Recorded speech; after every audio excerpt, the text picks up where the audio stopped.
All right, well, cool weather crops, right? Yes. Cauliflower, Yes. broccoli, Yes. right?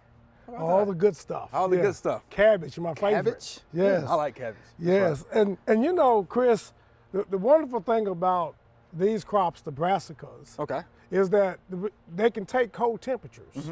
And that's why you can plant them, you know, in the spring as well as, you know, in the fall. There are fall planted ones as well.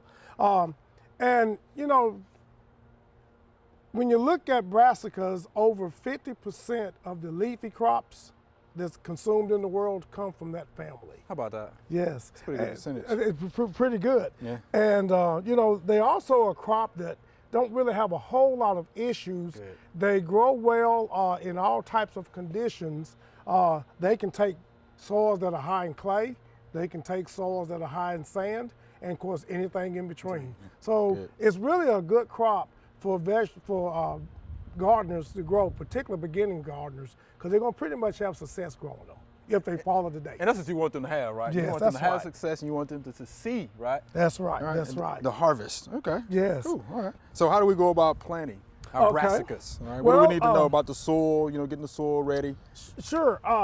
Well, as far as getting the soil ready, like any other crop, they want a well-drained soil. Okay. That's what they want.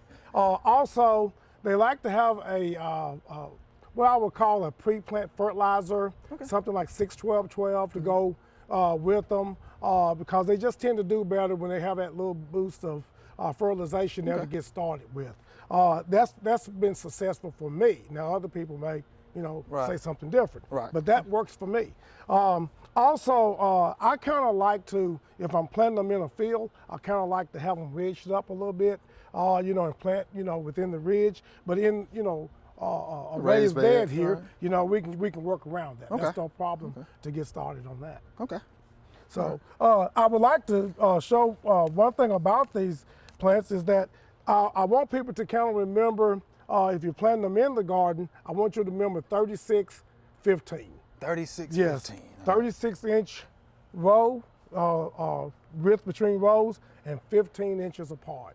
And that usually will take care of it. But here in the raised bed, we'll plant them a little closer because we can kind of get things a little closer. So here we have some cabbage here, and all you really want to do is just kind of squeeze that out.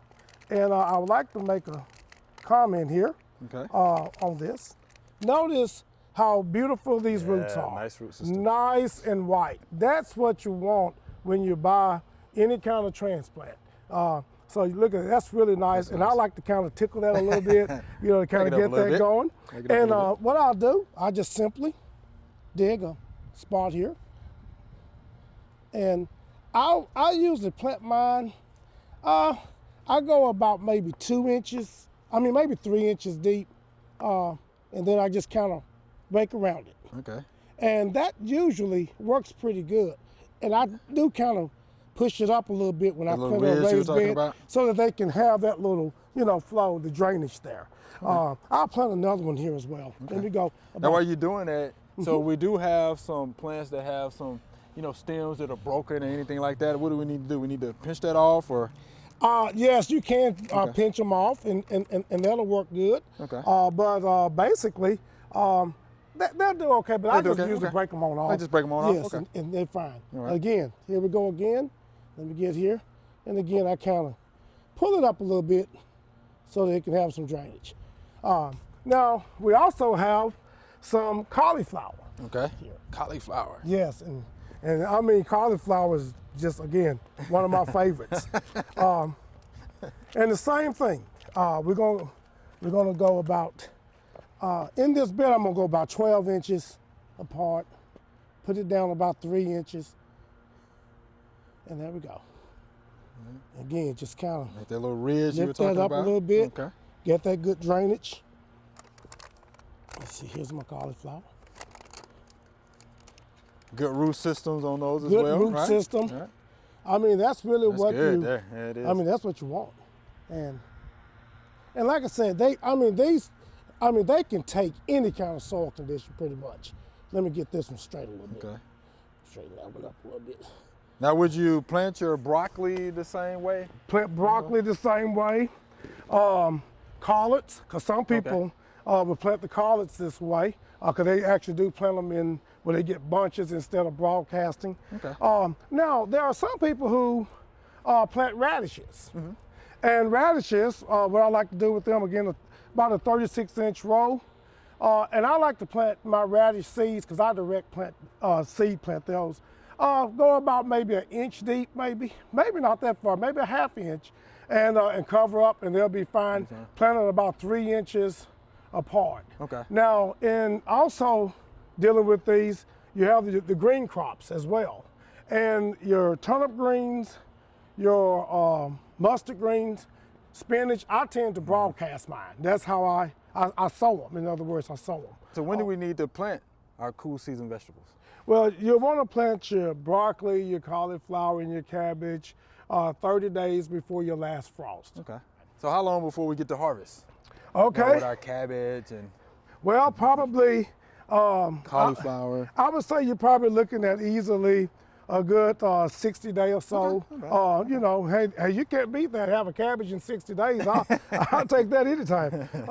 But it takes them about a good 2 months to grow and form the head. Now, one of the problems that you can get with them is in the event that you have like these cool seasons, but then you have like that extended warmth period, they can bolt. They'll bolt, right. And by bolting, we mean that plant will try to flower. It wants to produce a flower. And so you'll end up getting these little, you know, the heads won't fill out correctly. You know, you'll have those kind of issues. And then the taste is, you know, it's bitter to the taste. You know, exactly, exactly. Yeah. Okay. Now, another thing as far as insects, now you're going to get cabbage worm, You're get the and cabbage you're going to worm. get the cabbage looper. Yeah. I'm just sorry, that's what you're going to get whenever you plant cabbage and broccoli. You're just going to get those two, but don't panic, do not sweat. Any product that contains BT, you know, Bacillus, what's that? Bacillus? Thuringiensis. Okay, there you go. There you go. Any product that contains that, you'll be fine. Just spray it on there. The worm will eat that, and that'll take care of the worm. And it's safe for humans, so you have no issues there. It's even approved for organic growing, so you have no problems there. Right. That's really the big one. Another thing that you can get is some dampening off issues if you just water too much. Gotcha. You can get pythium or something like that, but we know really good gardeners will not do that. They're gonna have that. They're gonna use that hand to measure to make sure it's moist and not real wet. Right. So they shouldn't have those issues. Well, we appreciate that demonstration. Yes, sir. Thank you. Cool season vegetables. Oh, yes. We'll see how they do. Oh, they'll do fine. All right. Thank you much. Thanks for watching the video. If you enjoyed it, please click the subscribe button below.